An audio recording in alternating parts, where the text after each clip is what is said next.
And when they're doing these trades and I'm seeing people do it that really shouldn't be doing it, I'm like, okay, this is irrational exuberance. This might be the time to be fearful when apparently everyone else is greedy. Do you want a wealthy retirement without worrying about money?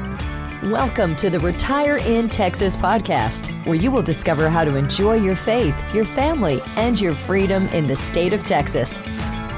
And now, here's your host, financial advisor, author, and all-around good Texan, Daryl Lyons. Hey, this is Daryl Lyons, CEO and co-founder of PAX Financial Group. Thanks for listening to Retire in Texas. This information is general in nature only. It's not intended to provide specific tax, investment, or legal advice. Visit paxfinancialgroup.com for more information. For those that aren't clients of PAX Financial Group, you can go to our website.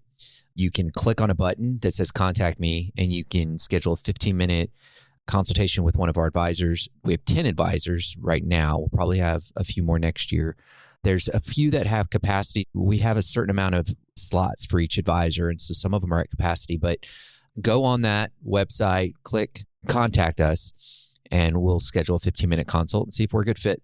And if you don't want to do that yet, there's plenty of ebooks on the website too, so you can just learn more about financial planning and money and investing. So there's some good resources there, and I think our onboarding process is pretty non-threatening. So thank you to PAX Financial Group for allowing me to be able to facilitate this conversation to you, because I really want to guide you throughout these marketplaces.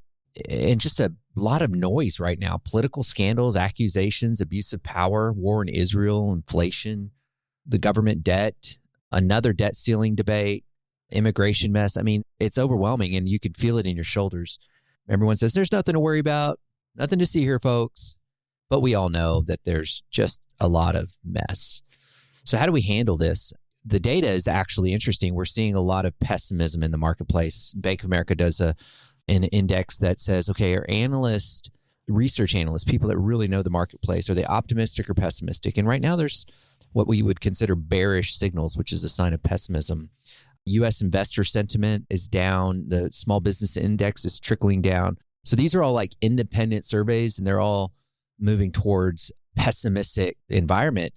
The irony of this all, if you're an investor in the market, the irony is that many times that's kind of the time to be thinking about investing when everyone else is worried. There's the old saying, be greedy when others are fearful and be fearful when others are greedy. I'm typically a contrarian in my thinking. I generally, when the herd's going a certain way, I start to ask a lot of questions. And the market has always been in such a way over the years that human behavior really defines the market. So when everyone's really fearful, it's not uncommon that the market will rebound from that. I guess you might call it the peak of pessimism or the valley of despair, whatever you want to call it. Now, that doesn't discount the nervousness that we all feel. But we've had clients before, and I'll just make up one client. I'll make up his name. I'll say it's Gilbert. Gilbert has his money here. Everything's fine. He's really happy when the market's going up. But when things get bad, he gets really nervous. And Gilbert was a good client. He doesn't make a lot of noise. He's very respectful, good, asking good questions, engaged, all that, really good relationship. But when Gilbert calls and says, I've had enough, pull me out, that's when the time the market goes up. So the joke for a little while was, hey, has Gilbert called yet? Because the market's going to rebound as soon as he calls. And that's not uncommon. I mean, it is absolutely not uncommon for somebody just to hit their wits end, make a course correction, and then all of a sudden it was like, why did I do that? That was the worst timing. And, that happens on the other end too. So if people are starting, I get this feeling when people are starting to trade stocks a lot, when you have a booming market, when the stocks are going up 25%, everyone's making money, everyone's happy. And I'm starting to get a lot of these little peripheral conversations about people trading stocks that should not be trading stocks. Not only intellectually may not have the bandwidth, the information to make good decisions, but nor do they have the emotional fortitude, nor do they have the time, but they're doing it. And when they're doing these trades and I'm seeing people do it that really shouldn't be doing it, I'm like, okay, this is irrational exuberance. This might be the time to be fearful when apparently everyone else is greedy. And I think we're at the reverse of that right now, where maybe it's time to be greedy when everyone's fearful. Now, I use greedy tongue in cheek. I'm not saying greedy. I'm just using that as a word to identify a contrarian approach when the herd is all behaving a certain way. But there's logic to this. It's not just a heuristic or rule of thumb. There's logic behind the thinking of don't follow the herd mentality. Because what happens when people are really, really fearful, they start to unwind their investments. They start to sell. This happens. People are nervous. Like I said, U.S. debt or inflation or the war, they are just nervous. And they're nervous because they're really nervous on not what's happening today. Let me make that clear. They're nervous about the uncertainty of tomorrow. They're not nervous about today. They're nervous about the uncertainty tomorrow. And that's everything that I mentioned, whether it's a war or immigration crisis. You can say, well, today's fine. Yeah, employment's great and businesses are making money. I'm not worried about today. I'm worried about tomorrow. And then, so because of that worry about tomorrow, people and institutions pull out. When they do that, the prices of these companies, they go down in value. They become less attractive. So let's use a company called Stryker. I'm not suggesting this company to own. It's an example. But let's say it trades for $270 a share, kind of an expensive stock, just the way the pricing's structured. Expensive can be taken a lot of different ways, but just $270. So suppose everyone gets really, really scared about what might happen in the future, and then the stock drops to like $100. Well, if you're a smart investor, then you go to Stryker and you say, hey, Stryker, are you about to collapse as a company? And Stryker CEO is like, hey, no, we've got cash in the bank.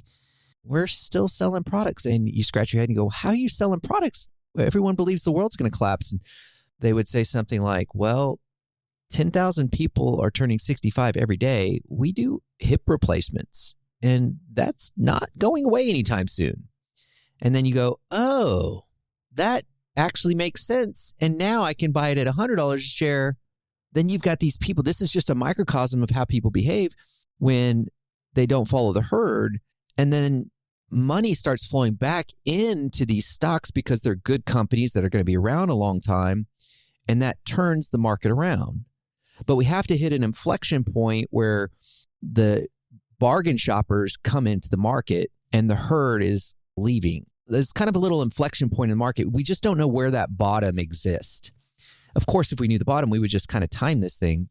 But there's a certain element where the herd is starting to pull their money out, and then the bargain shoppers come in, these large institutions and people, and they're like, man, I can buy that stock at like half the price it was 2 years ago. And then they just go shopping for Costco or Procter & Gamble or Nestle because they identify these companies are not going to go bankrupt. And they're thinking, well, they're going to be around for a long time. People are still needing hip replacements or from Nestle, dark chocolates, whatever it is. So that's how the market works. Now, the system itself is built pretty well. I've studied this stuff forever, and I'm so impressed of the innovation of the markets. It is absolutely fascinating. I mean, it is as fascinating as electricity. I'm just telling you, the system's involved, and it's not perfect. But because we're all busy with our lives and we don't know what companies to buy, we hire people that are analysts or mutual fund managers, financial advisors. We hire professionals who can know which ones to buy, so we don't have to worry about that while we're raising our kids or running a business. And so as advisors at PAX, we're very comfortable weathering the market volatility because we know that the various managers that we use, because we're independent, so we get to choose the managers. We're not like a big bank where we were forced to use managers. We just use managers, and if they're not doing their job, we fire them and bring in another one. But they give us insight in like, hey, this company is on sale and we're going to go bargain shopping for your clients. Now, there's various different strategies, but just so you know, this is how the market works. The herd gets really scared. Oh no, political scandals, war in Israel, inflation. Market starts to go down. Bargain shoppers come in, drives it back up. If you are one to kind of freak out in this like little cycle, you're going to lose money. You're just going to get run over because you joined that herd and then you sold and you're like, get me out of here. That happens so often. That's why that whole phrase, I think Warren Buffett, he might have repeated this, but he's always known for saying that you buy when there's blood on the streets, especially if it's yours. Now, is there blood in this market? Like, is this market crashing? No. The real challenge is that the majority of any returns that have come as of lately have been in just a few stocks, maybe 7 to 10 stocks. If you look at stock market represented by maybe the S&P 500 or whatever, the majority of companies have gone down in value. And so we're in a time where we're transitioning. And this is very important. I want to make sure this is clear, that we are transitioning our economy, and this transition is creating uncertainty. And that uncertainty is causing stocks to fall. Remember, uncertainty is really what causes stocks to fall.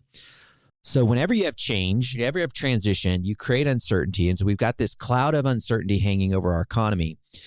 The reason we're transitioning is because we have to pay the price for the medicine that we took when the markets crashed in 2008 because of the banking crisis and the pandemic.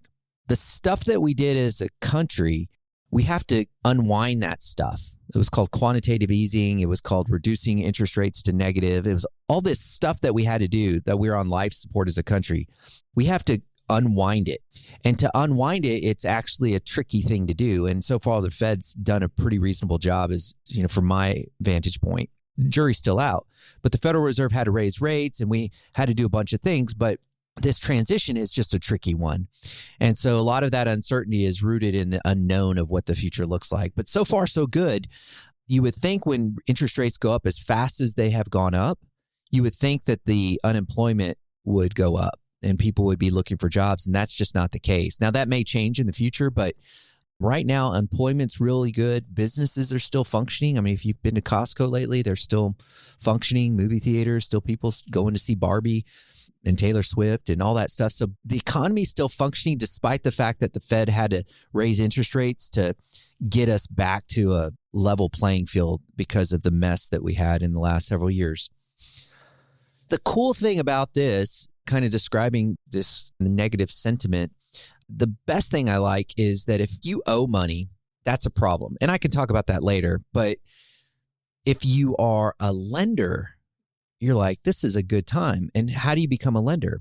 That's called owning bonds. A bond is a loan. So if you're a lender, you love this economy. Interest rates are higher. I can earn a better coupon. I can earn better interest on my money. I want to be a lender. That has its own challenges. I was just in Philadelphia just not long ago at a conference with all these financial nerds, and we were fascinated about how this bond market will help retirees in this next chapter. So if you're somebody who says, man, I'm just really nervous about stocks, or maybe you have money on the sidelines and you just don't want to put it in the stock market because you keep thinking, like, with air quote, stocks are scary. Well, it is about time that we all look at these bonds and just understand a bond is a loan that you make to a company. So the company has to be able to pay that bond back. If you're lending money to a company that's making hip replacements, they're probably going to be around a while, or a Costco, or big, good companies. So, and if they're paying anywhere between 3 and 10%, depending on the type of bond, this is good money that we never were able to capture in the last decade. So for where I sit as somebody who is trying to help people beat inflation and not run out of money, having a new tool in our tool belt with higher interest rates from bonds is absolutely fascinating. And so we've really spent the last 12 months really building out new asset managers that could help our clients navigate this bond market. And I feel really good about the managers that we have in place and the strategies that we have in place to lean into this bond market. There was a time that we called it a Tina time. It's called There Is No Alternative to Stocks, because cash was paying zero. When that game is over, there is an alternative, and it's the bond market. There's a couple other alternatives too, but that's another story. The main thing is that there are silver linings in this transitionary economy that has us all nervous. I want you to be careful of not following the herd. I want to make sure that you're careful of not making knee-jerk emotional decisions. I think checking with your advisor and just making modifications, looking at that bond market, see if it makes sense for you. Those are wise decisions. So, man, I feel like I just didn't take a breath this whole time, but I am certainly enthusiastic about this next chapter. And I appreciate you guys just being cerebral thoughtful, using logic, deductive reasoning, and not emotional when it comes to making financial decisions. And remember, you think different when you think long-term. Have a great day.